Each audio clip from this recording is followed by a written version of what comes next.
I never thought my own sister could betray me. But that night, when I saw the text she sent me, I realized I'd been living a lie my entire life. The person I trusted most had been using me all along, and I was just her backup plan. Even now, years later, I can't forget the way her words felt like knives slicing through everything I thought I knew about family, love, and loyalty. I grew up in a small suburban town, the kind of place where everyone knows everyone else's business. Our house smelled like cinnamon in the mornings, faint traces of coffee throughout the day, and old books that my parents hoarded in a shelf that reached the ceiling. Emma was the older sister, by 3 years, and in every way imaginable, she was perfect. She had this effortless charm. Teachers loved her, neighbors adored her, and even strangers seemed drawn to her energy. I, on the other hand, was quiet, timid, and painfully ordinary. I remember the first time I noticed the difference in how we were treated. I was 7, and it was my birthday. Emma had already received a shiny new bicycle the year before, the envy of every kid on the street. This year, I had asked for a simple dollhouse, and when I unwrapped it, my parents smiled and said, "Happy birthday, sweetie," then went back to fussing over Emma's upcoming piano recital. I cried that night in my room, not because I wanted more, but because I realized that Emma's world always came first. Even then, I made a silent vow. I would protect her, love her, and support her no matter what, even if she never noticed me. By the time I was 10, Emma had become something of a local celebrity in our small school. She won the spelling bee, performed in every school play, and made friends effortlessly. I cheered for her from the sidelines, proud yet painfully invisible. High school brought new challenges. I watched Emma thrive in social circles where I struggled to fit in. Parties, gossip, friendships, they all seemed to revolve around her. I stayed in the background, quietly studying and working on art projects she barely noticed. One incident still burns in my memory. I had been invited to her birthday party by one of her friends. I remember hoping she would include me in the games, or at least notice me when I arrived. She smiled, nodded, then disappeared into a group of friends. I sat quietly on the couch, heart sinking, feeling like an outsider in my own sister's life. But I still loved her. I still wanted to be the person she could trust. There were moments when she showed a flicker of awareness. Once, she grabbed my hand during a difficult moment and whispered, "I couldn't do this without you." That fleeting acknowledgement became my anchor, making me believe that, despite everything, she truly cared. Emma left for college across the country, chasing a marketing career. I stayed in our hometown, working part-time at a bookstore and trying to live a quiet, stable life. Social media updates of her glamorous life, the parties, trips, promotions, made me feel both proud and painfully small.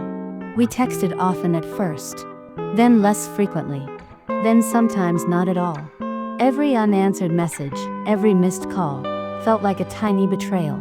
But when she called one night, frantic and crying, I knew everything was about to change. I need you," she said, voice shaking. I didn't hesitate. I dropped everything and drove 3 hours, telling myself, "She's my sister. She can't face this alone. I'll fix it." When I arrived, her apartment smelled faintly of alcohol and desperation. She was sitting on the floor, knees drawn to her chest, trembling. She rambled about a huge mistake she had made, something that involved money, lies, and our parents' trust. I listened. I helped. I stayed awake all night consoling her, cleaning up a mess I barely understood. My instincts were to protect her, not judge her. I told myself, this is family, this is what sisters do. By morning, a terrifying realization sank in. She hadn't just needed help, she had pulled me into her schemes. I was complicit, whether I wanted to be or not. And then she said it. "You're my backup. I knew you'd protect me no matter what. Always have, always will."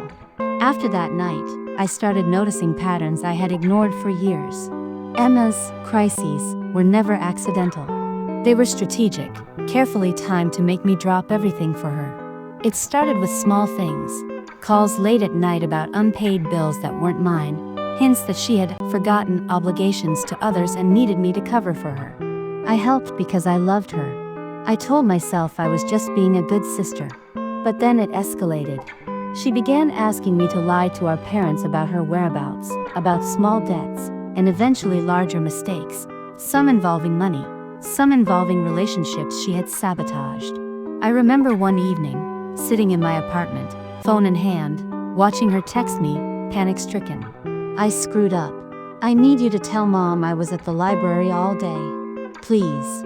I can't do this alone." I froze. My heart sank.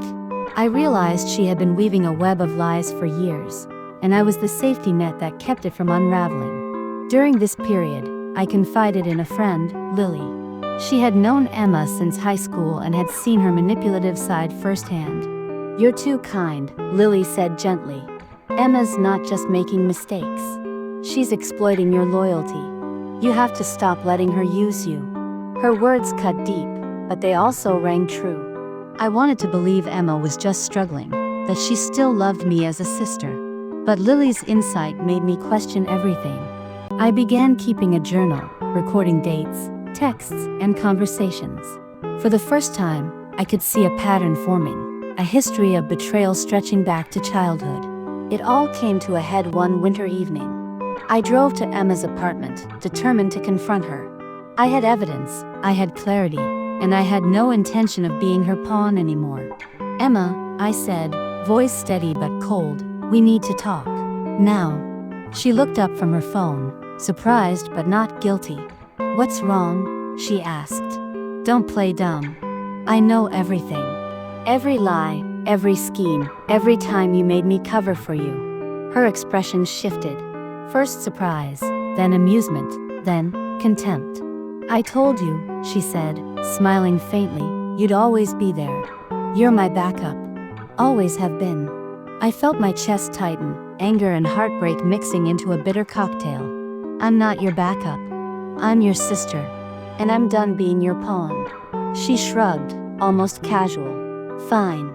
If you want to leave, leave. But don't expect me to thank you for finally seeing the truth." I walked out that night, the cold winter air burning my lungs, feeling both liberated and hollow. I realized the sister I had idolized all my life was someone I didn't know at all. The next few years were a slow, painful journey.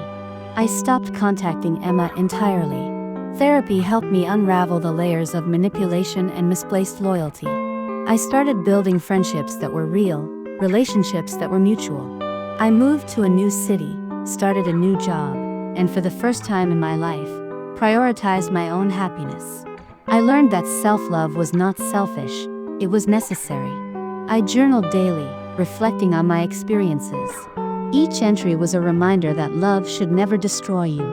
I revisited childhood memories and saw the patterns I had missed. Each favor Emma had asked of me was a step in a lifelong strategy to control my loyalty. Sometimes, I catch myself thinking about Emma, wondering if she feels guilty, if she ever regrets the damage she caused. But those thoughts are fleeting. I no longer wait for her calls, no longer put her needs above my own. I realized family is not just blood. It's who respects you, who treats you as more than a backup plan. And in letting her go, I found myself.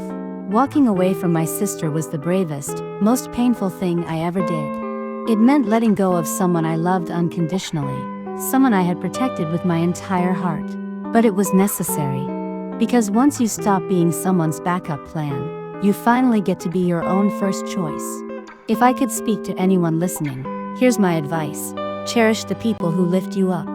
Protect yourself first. Never let love blind you into being someone else's pawn.